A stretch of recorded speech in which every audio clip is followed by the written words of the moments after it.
get things started, welcome everyone who's joined the call so far. We'll probably have a few people straggling in the next minute or two. But welcome to our very first Author African Voices webinar.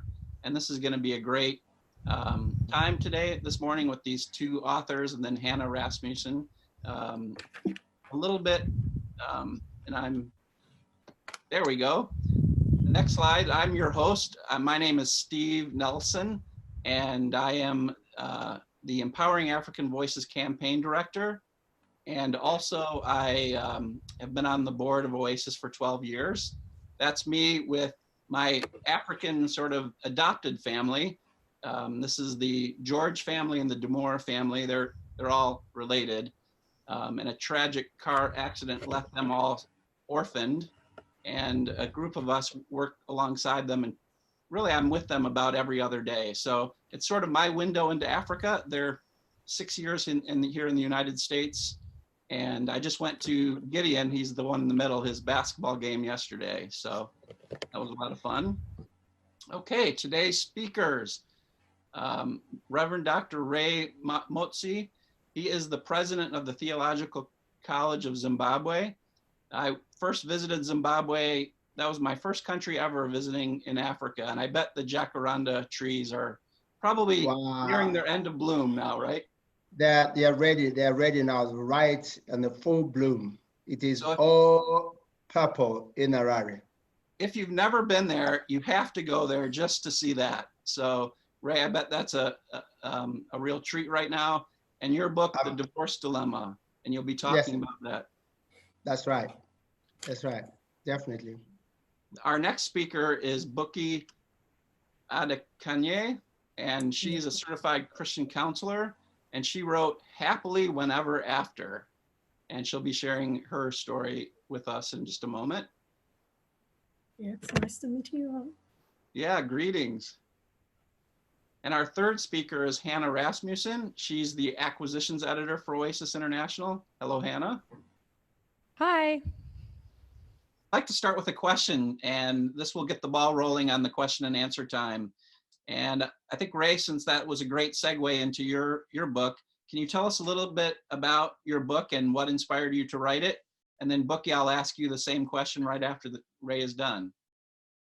Great. Thank you very much for this opportunity to talk to you all. I've been a pastor for more than 25 years in a cosmopolitan Baptist church here in Bulawayo. And within that period, I spent and encountered a lot of couples who have and had struggled with divorce, with crisis, and others that I had been able to work with and to remarry myself after the divorces.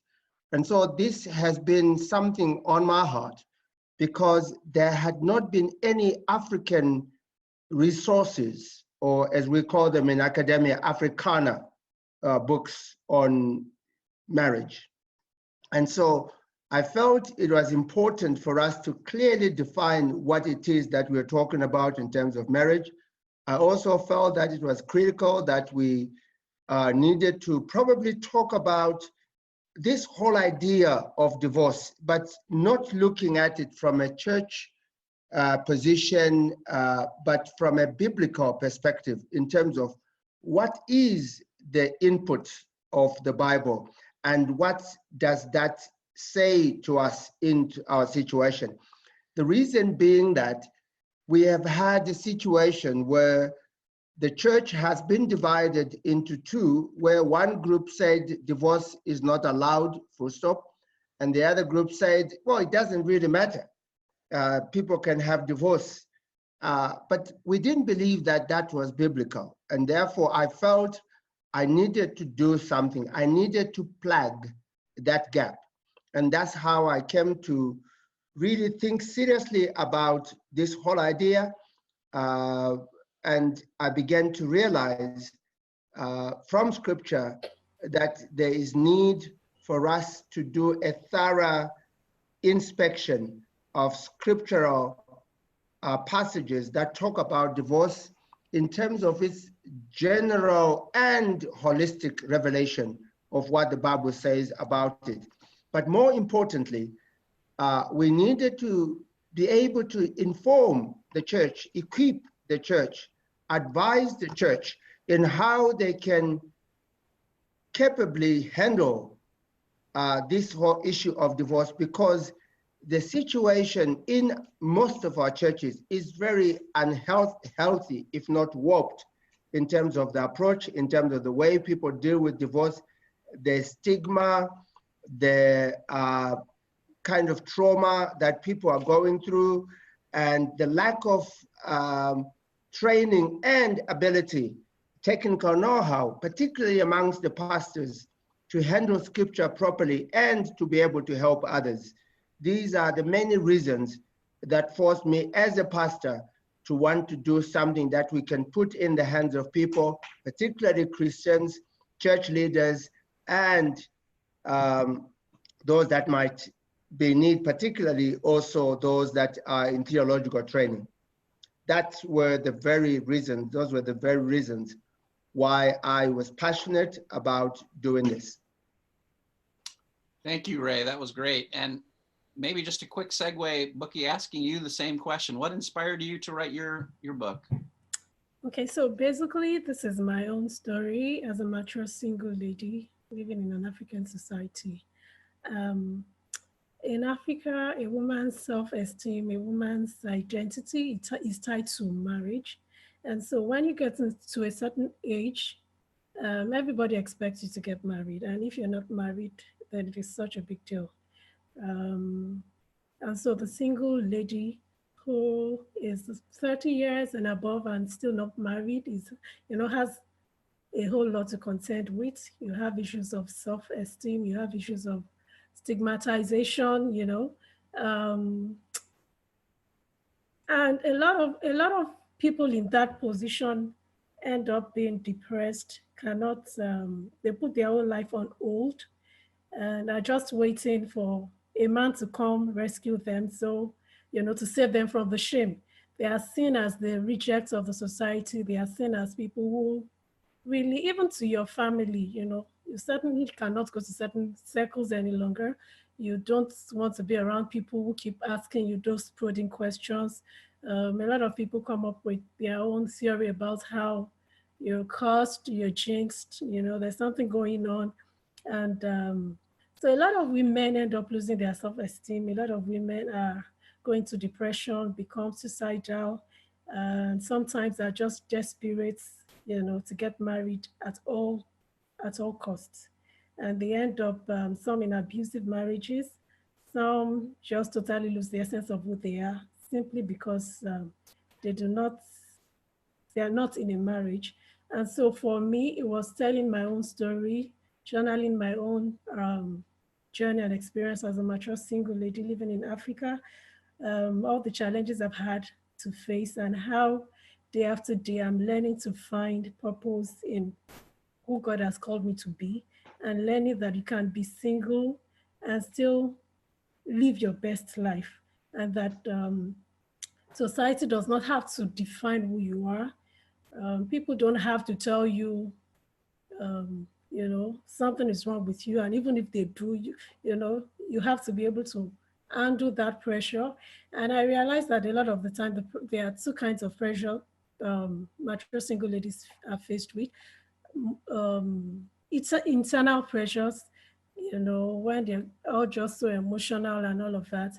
And, sometimes external pressure too from people in church, in the society, in the workplace, where, you're not seen as amounting to anything because you're not married.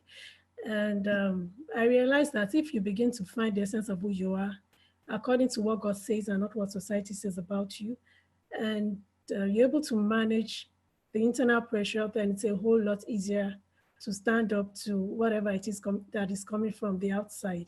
And so it's basically writing about my own experience, hoping that I can encourage other mature single ladies who are faced with similar circumstances to know that they matter in God's plan. They can find their purpose, they can run with it, and they can even impact society in a positive way, whether or not they're married.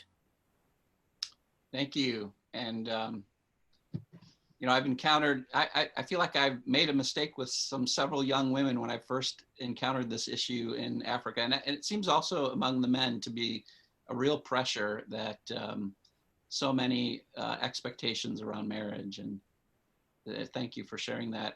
So now I'd like to open up questions to the audience. And what would you want to ask the authors or Hannah about what it is to help authors develop their books? I went to another computer, so now my video is working. Oh, welcome. Before I would ask a question, I just want to compliment Hannah and the writing team. I always am wearing my support of a flourishing publishing institute in Africa, industry in Africa. And in the various conversations we have with organizations and authors, one of the things that can use some work is providing the underlying support and structure that authors need to write. And tied to that is the understanding, the expansion of the understanding on the part of an author that while it's their book, they're part of a team, and the editor can be just as important as they are. Just an expansion of an understanding of the process. So I would encourage those of you who are having an ideal experience of this process with Oasis to please share that with anyone you know who's interested in being an author, because it makes all the difference in the world if you feel like you're part of a team than if you're needing to do everything yourself and self-publish, and you're afraid if someone is going to edit your material that they're going to spoil it, that kind of thing. So I just want to compliment the whole underlying grounding of this process that you all are embarking upon, and thanking you for it. And maybe that's a great question too. What has it been like being part of the Oasis team from the author's perspective? Thanks, Steve. Yeah. I don't know, Steve, do you want us to answer that? Yes. Well, I want you to know that one of the biggest problems that most of us have is not having the bigger picture in terms of writing. Like I said before, and Ron mentioned as well, there are a lot of intricacies that are involved in writing in terms of maintaining the theme, in terms of even making sure that your emphasis is in the right direction and that the book flows. And not only that, but I think Oasis has been very, very helpful in terms of sensitizing us on what the market is about out there, and also bringing the idea from the market by virtue of the editing team that whose interests are diverse. And therefore that has been immense to us. And knowing that this is so important has been a great help for us. And I personally couldn't have, I mean, I've written 2 books before, but they are nowhere near this project that I've just had. Even the magnitude and the impact and the reach, I think those 2 words are too critical for me in terms of what Oasis has done. I think the impact and the reach for the book is much greater than what it could have been without them. Okay, so for me, I'm still at the beginning stage. What's working with Hannah has done for me is it's helped me to be more purposeful with my writing. Okay, I should mention that I had previously self-published this book. And for me, I didn't set out intentionally to publish a book. I just realized at some point that I had enough materials and I decided to just go ahead and self-publish. And so, what I've gotten working with the Oasis team is a sense of direction and the fact that um, writing in itself is not the end. Because after I self-published the book, I got a whole lot of fantastic reviews. People saying, "Oh, we can relate with this. This book made me laugh. It made me cry." And of course, that did make me feel good. But by the end of the day, the question is to what end? And I realized that it was just more about informing and entertaining. You know, but now, I mean, the gospel is not about entertaining. If at some point I had to decide, am I trying to become a comedian or am I trying to be a writer? So um, working with Hannah has helped me to be more purposeful, to realize that the end to writing a book is actually transformation. And, I'm beginning to toe that line to be more purposeful, to get more practical, more real, not just try to entertain or get people to feel good, then what next? And so for me, that's one of the things that working with Oasis has done for me. I don't know if, okay, so another thing will be that I'm beginning to, maybe just to further that too, become more deliberate in terms of being, at some point I had to tell Hannah, are you sure I don't need to go to a Bible school or something to be able to write this book? Because a lot of times she comes back with edits and she says, no, Buki, that is not a scriptural, the right scriptural perspective to what you're saying. So one of the things it did for me is it made me also have to go back to the Bible to say, okay, now let me get this, because I had to do a whole lot more research. And gradually I started to realize that um, it's not so much about writing itself is not the end, but what effect, what impact is your book going to have on people? And so I believe that I have grown, I have evolved, I have become a much better writer since I started working with Hannah on this book. Very interesting. Another question from the audience. Okay, this is Mudukwe from Nigeria, and I have two questions. The first question is for the authors. They have written books, and then they met Oasis and they have worked with them. Knowing what they now know, if another author is getting ready to contact Oasis and publish, what advice and suggestions do they have for such an author so that that author would not make the same, as it were, mistakes perhaps that they make by the time that they're giving their manuscripts to Oasis? That's my first question. The second question, which I have had people ask me when I ask them to get in touch with Oasis, is that Oasis is focused on books that have Christian leaning, or will also publish general purpose books? Those are my questions. Okay, if I may answer the first question for me, I would say to somebody who is aspiring to become an author with Oasis, I would say you need to be, very open-minded. I like the Ray and Ron example. A lot of time, they had to at some point decide a collaboration would be better. And a lot of time, we are just so emotionally attached to your work that you're not willing to shift grounds. And I had a bit of that challenge initially because, like I said, I just like to write to inform and to entertain. But, at some point I started to think, oh, this is getting too serious. Am I not losing my writing style? This is what people know me for. People know me to write and, they can read and they're happy and all of that. But at some point I had to, like I said, I had to make that decision to say, okay, this is about growing. This is about learning. This is about becoming a much better writer. So you have to be very open-minded, I would say. I would also say that you have to be willing, you have to have a message, something within the African context, um, you know, that is very relevant. Thirdly, I would say it's a whole lot of work and you have to be prepared.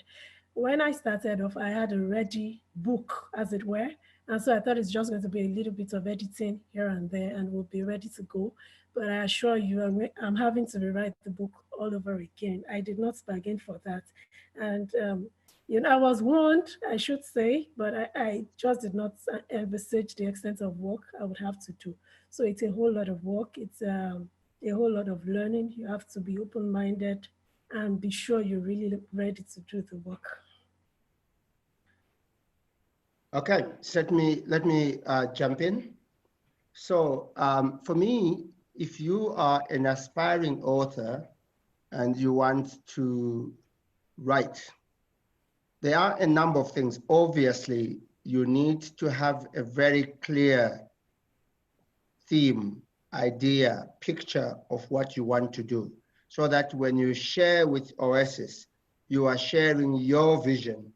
At the end of the day, there has to be, like I said before, a match between what you want to do and what Oasis can also do.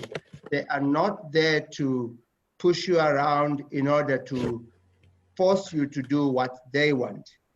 There has to be some kind of a match.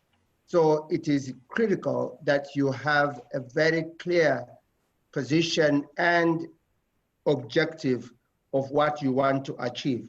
It is that clear objective and how you intend to go about that you will share with Oasis. Oasis will have its own input, and it is you at the end of the day who will have to make that decision as to whether you want to go along with them or you don't want the way Oasis will be going. We have found it to be very, very helpful in the sense that they did not change our ideas, but they redirected us in order for us to be able to be, what's the word? There's a special word I wanted to use, so that our book has got cohesion in terms of sequence, which we didn't have. Like Buki has said, we are inspired to write. You throw in anything there, whether it fits in or it doesn't, it didn't really matter for us. But once Oasis comes in, they'll tell you, oh, why can't we keep this manuscript for later, or why can't we place it, or why can't we take it back to this way? So you are basically spending time or being guided by people with experience, people that have done it before, people that will enable you to make sure that your project will achieve its goal. So for me, I think the most important thing is you have your vision and you have your objective and your theme, then find out if it matches with Oasis and you agree in terms of where you want to go. Everybody will tell you, once you get into a marriage, it's a give and take. That's what marriage is all about. It's not just a one-way thing. And that's what people should appreciate. That's what collaboration is. That's what partnership is all about. There is also need for trust, that you can trust people that you're working with. There are certain things that Ron and I insisted, and Hannah says it's fine. If you insist on that, let's therefore look for a place where we can fit it in if it's important to you. And we have done that. And therefore, I don't have any problem.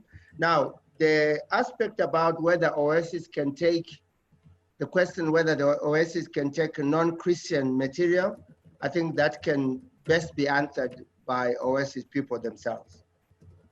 Sure, I'm happy to jump in. Thanks so much for your contributions so far. I'm loving this opportunity for authors to meet other people who are interested in, curious about, or supportive of Oasis's vision. So Modupe, thanks for that question. Since our mission statement is satisfying Africa's thirst for God's word, everything that we do will have a Christian backing, whether it's a Bible or a book. I think that's pretty central to our mission.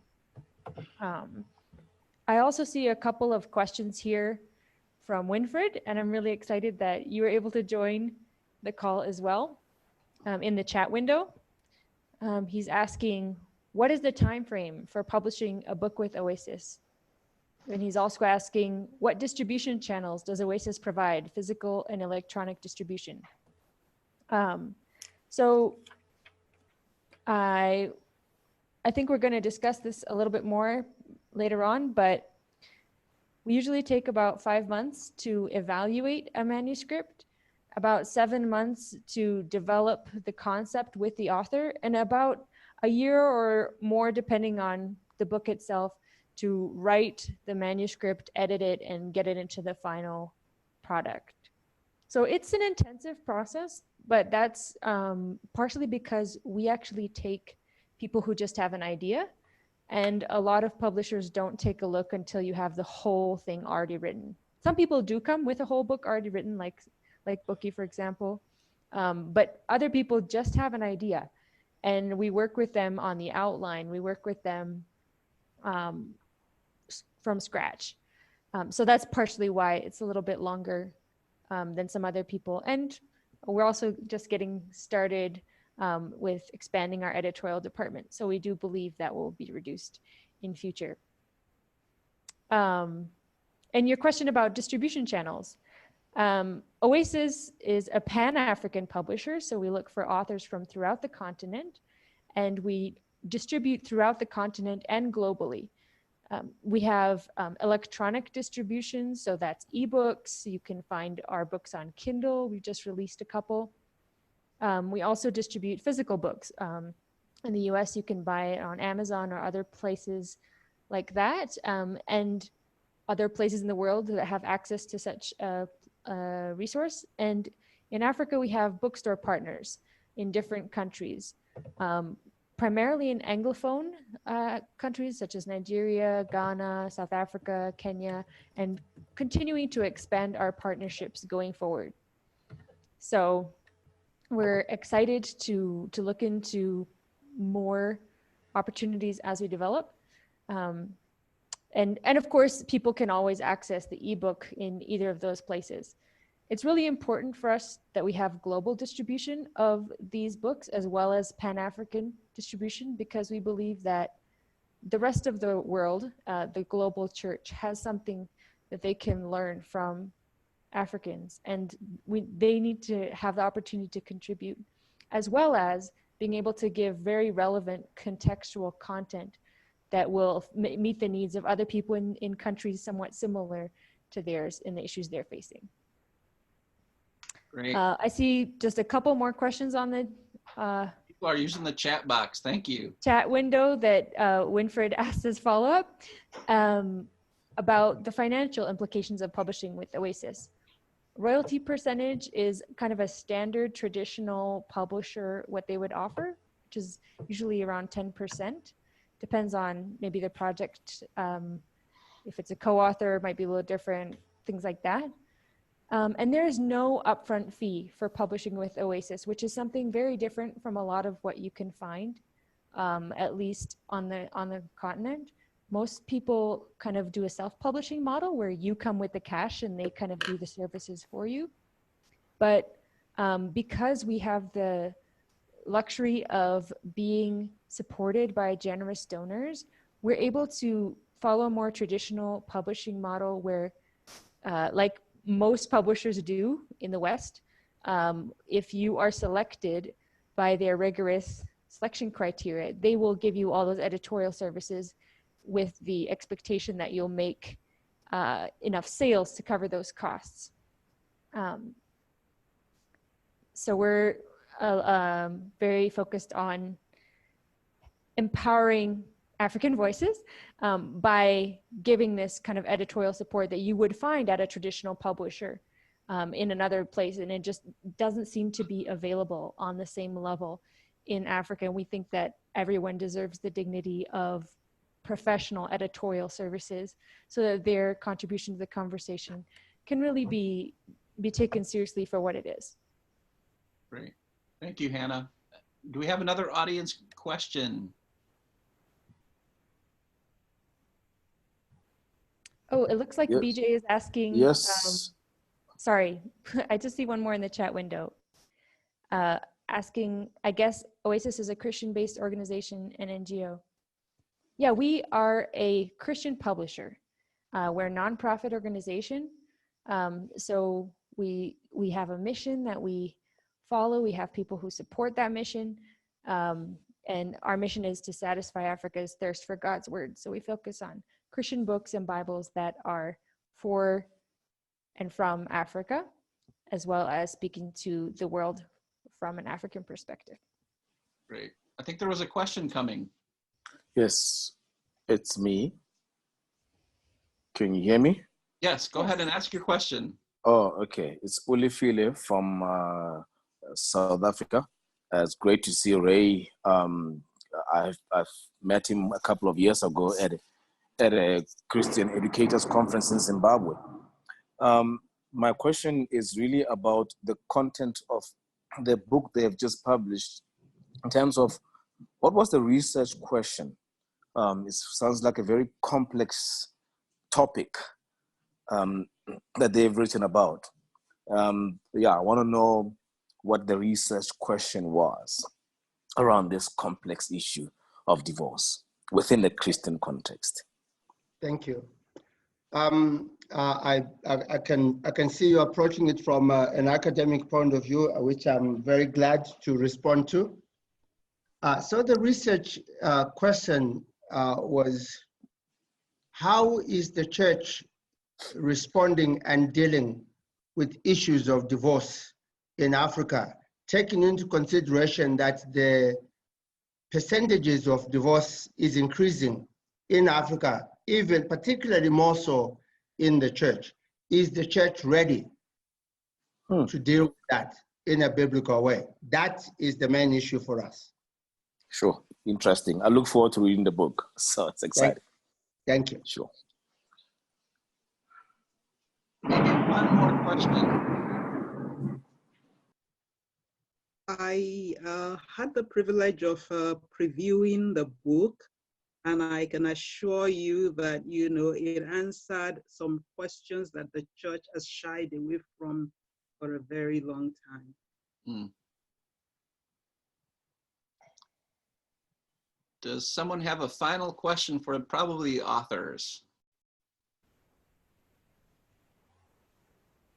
I have do. a final question for Hannah. What work do you still expect Ray and Buki to do when the book is published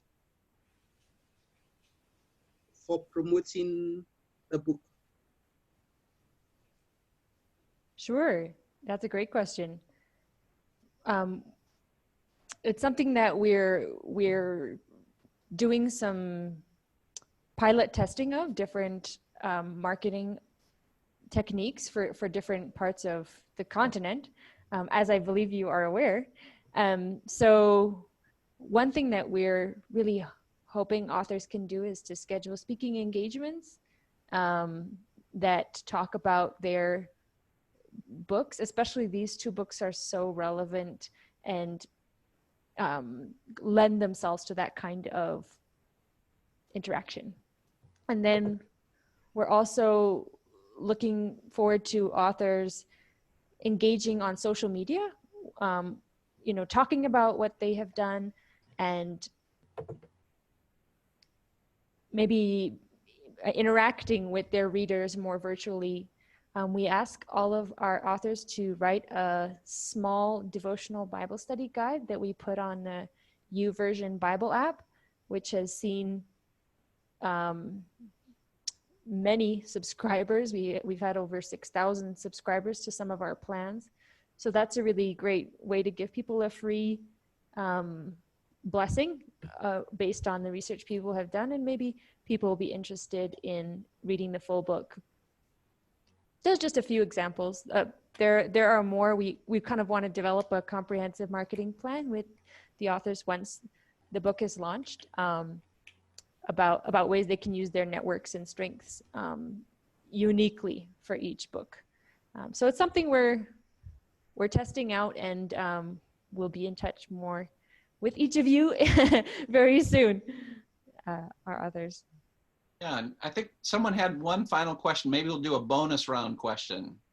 Someone was about to ask a question.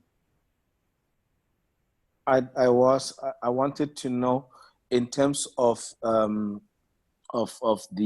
research as well, going back to Pastor Ray, did in terms of the economical church space, who did you engage with? Just the evangelicals, mainline, or did you engage with everyone? Thank you.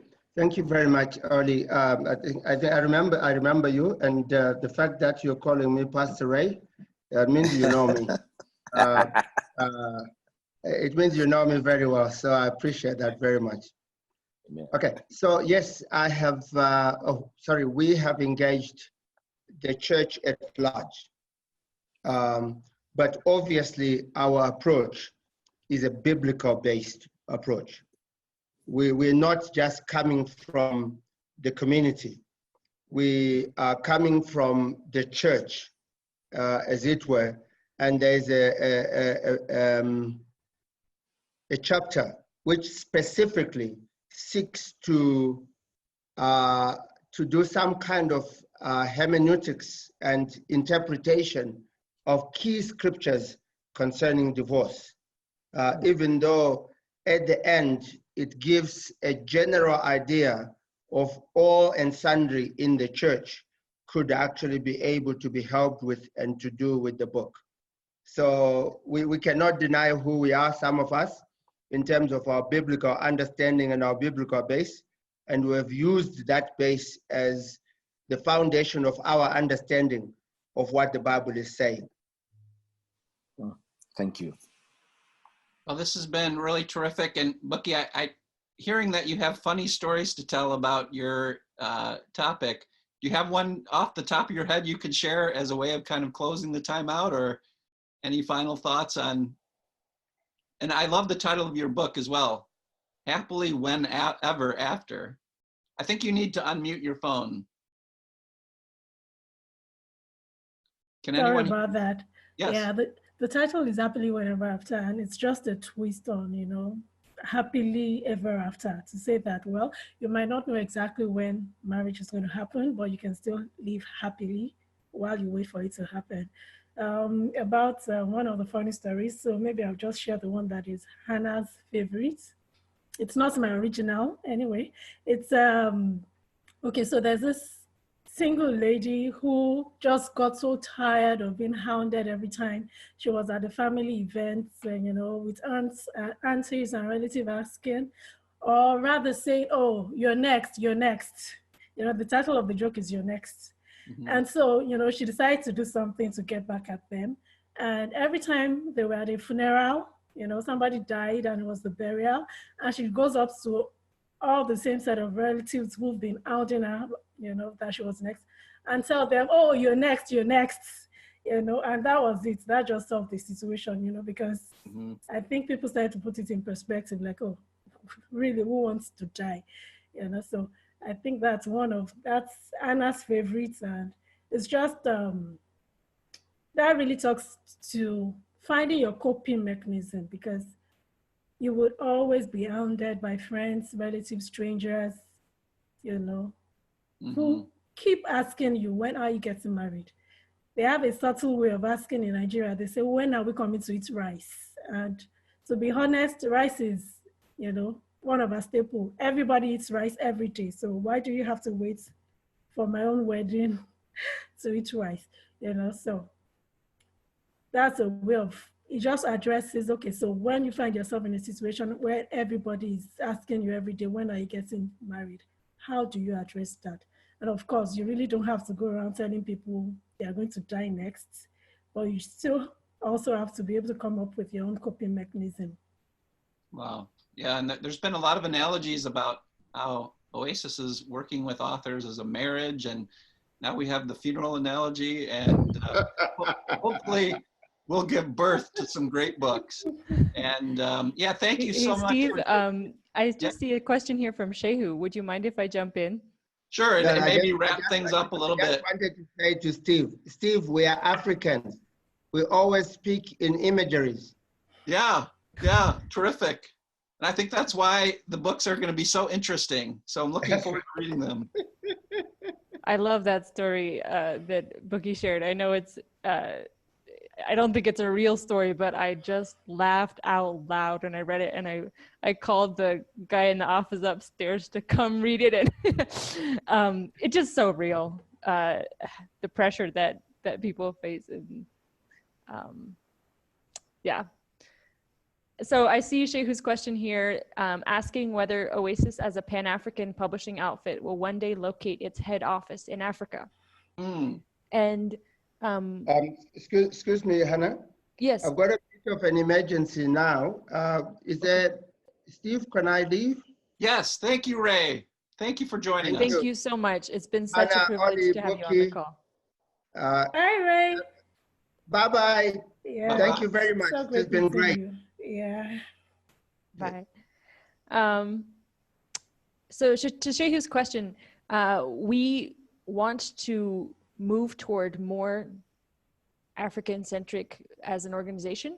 We still believe that there'll be a need for a fundraising office in the US, and we want to have the church in Africa having a global voice. So we think there's important partnerships to be made out of that office, but we have kind of put a cap on hiring any more staff in the US, and because that's really what we see the role of that office being moving forward. And we're already working on setting up an office, looking into potentially a Kenya base. I know the conversation has already begun.